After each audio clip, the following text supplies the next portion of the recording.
welcome to another deep dive. You know the drill? We've got a stack of articles, and we're going to really get into them today. Looking forward to it. So today, we're tackling all the buzz around who might buy TikTok. Yeah, you send over a bunch of articles. Yeah, and it seems like everyone wants in on this. It really does. Billionaires, YouTubers, even AI companies. It's wild. Wild is right. And this isn't just your average business deal. It's not just about money, right? There's so much more at play here. Absolutely. TikTok's a cultural powerhouse. I mean, Yeah. It's shaping trends, reaching millions of users. Especially younger generations. You know, they're the ones really driving TikTok's popularity. For sure. So to get everyone up to speed, let's do a quick recap. Remember back in 2025 when the US government almost banned TikTok? Oh, yeah, that was a big deal. Yeah, there were all those security concerns about ByteDance, the Chinese company that owns TikTok. Right. Concerns about user data and potential influence from the Chinese government. Exactly. And that all led to former President Trump's executive order. The one that basically forced ByteDance to sell TikTok or face a ban. Yep. And then the Supreme Court upheld that ban. Oh, wow. Which just added fuel to the fire. So now it's a race to see who can snatch up TikTok. A race to grab a piece of this digital gold mine. And it's a valuable piece. CFRA research estimates TikTok could be worth a whopping $50 billion. $50 billion with a B. That's insane. It's a testament to TikTok's reach and influence. It's not just an app, it's a cultural phenomenon. So let's talk about some of the potential buyers.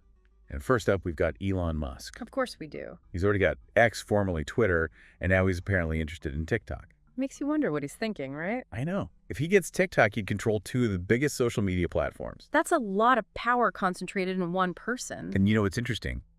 Former President Trump actually said he'd be cool with Musk buying TikTok. He did. Didn't he even joke about the government getting a 50% stake? He did. Now, Musk himself hasn't said anything publicly about his interest. But he has criticized attempts to ban TikTok. Calling it censorship. Classic Elon, playing his cards close to the chest. So mysterious. Now let's move on to someone completely different. Mr. Beast, a.k.a. Jimmy Donaldson.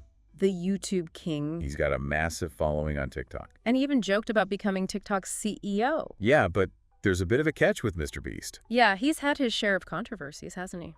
He has. Some of his philanthropic stunts and business practices have been criticized. Which raises the question, would those controversies affect his chances of acquiring TikTok?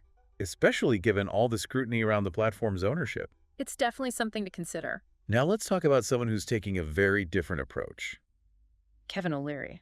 Mr. Wonderful himself. He's positioned himself as the serious, business-minded contender for TikTok. He even publicly challenged Mr. Beast's qualifications. Emphasizing his own financial expertise. Right. He's not just about the hype. He's about the bottom line. And get this. He's part of a group called the People's Bid for TikTok. Pushing for a more democratic ownership model. A people-owned TikTok. What would that even look like? That's the million-dollar question, isn't it? We've got a lot more contenders to discuss, and I'm dying to hear your thoughts. Are you ready to jump back in? Absolutely. Let's do it. Okay, so we've got this whole mix of potential buyers for TikTok, right? Right. And we talked about Elon Musk's, Mr. Beast, Kevin O'Leary. But there are a few more names we need to dig into. Like who? Well, for starters, we can't forget about Oracle Larry Ellison's company. Oh, yeah. They were in the running back in 2020, weren't they? When Trump first threatened to ban TikTok? Exactly. They made a bid, but it ultimately fell through. And now they're back for round two. It seems so. Yeah. And they might even have an advantage this time. How so? Well, Oracle already provides some of TikTok's web infrastructure. Oh, right. They do. So they've got that existing relationship and familiarity with TikTok systems. That could definitely give them a leg up. So who else is on the list? We've also got former Treasury Secretary Steven Mnuchin. Mnuchin? Yeah. The articles say he's been putting together an investor group to make a play for TikTok. Huh. Interesting. So we've got tech giants, billionaires, former government officials. Yeah. It's like everyone wants a piece of the TikTok pie. It really is. But here's where things get really wild. An AI company called Perplexity AI has also thrown their hat in the ring. Wait, an AI company wants to buy TikTok? Yep. You heard that right. That's crazy. I mean, how does that even work? Well, they're not proposing a traditional acquisition. They're not. Instead, they want to merge with TikTok. A merger. So Yeah. TikTok would essentially become part of this AI company. That's the idea, and it could completely change how TikTok operates. I mean, imagine a TikTok powered by advanced AI algorithms. Right. We could see hyper-personalized content recommendations, features we haven't even thought of yet. Wow, it's mind-blowing to think about. And just when you thought it couldn't get any crazier, Microsoft is back in the game. Microsoft, you mean they're back for another round? Apparently so. Weren't they involved in the 2020 bidding war too? They were actually major contenders back then, but lost out to Oracle and Walmart. Oh yeah, I remember that whole saga. It was pretty dramatic. It was Microsoft's CEO even called it the strangest thing he'd ever worked on. So what do you think is driving their renewed interest? Well, they obviously see the value in TikTok. It's a huge platform with massive potential. It's incredible when you think about it. We've got tech giants, billionaire entrepreneurs, YouTube stars, and even an AI company all vying for control of TikTok. It shows just how powerful and influential TikTok has become. It's a force to be reckoned with in this social media world. And it raises a big question. What happens to the users in all of this? Exactly.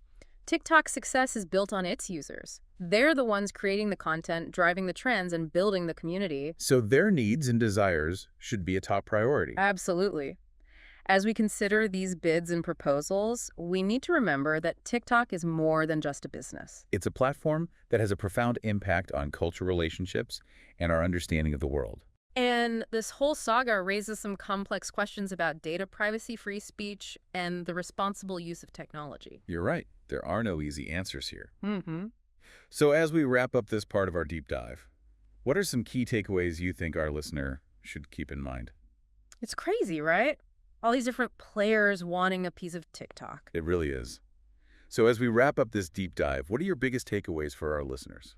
Well, I think the sheer number of contenders just highlights how influential TikTok has become. Right, like it's more than just an app. Exactly. It's this cultural force, this financial powerhouse, and it has the potential to really shape the future of online interaction. And it's not just about who gets to own TikTok. It's about who gets to shape that future. And it's interesting to see all the different approaches, right? Yeah, we've got traditional acquisitions, the proposed merger with that AI company. And even the idea of a people-owned platform. Yeah, that people's bid concept is really intriguing. It is. It challenges the whole idea of corporate ownership. Makes you wonder, could a social media platform be governed by its users? How would that even work? Well, what would the benefits be? What are the potential problems? I mean, there's so many questions. And this whole deep dive has raised some big questions for me, too. Like what? Well, like who should control these powerful platforms? Right. How do we balance free speech with responsible content moderation? And how do we protect user data and privacy? Especially in a world that's becoming increasingly digital. These are tough questions. They really are. Yeah. And there are no easy answers.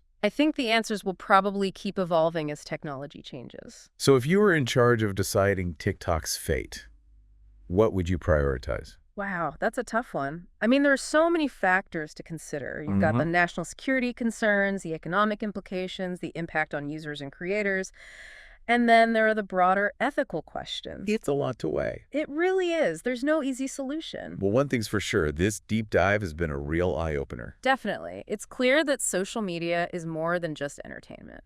It's woven into our lives. It impacts our culture, our relationships, our understanding of the world. And this whole TikTok saga is a powerful reminder of that. It's a conversation that needs to continue, even after someone buys TikTok. I need to keep exploring, keep questioning, keep having these conversations about the future of social media. Absolutely. So thanks for joining us on this deep dive, everyone. And remember, keep thinking critically about all this information. And we'll catch you on the next one.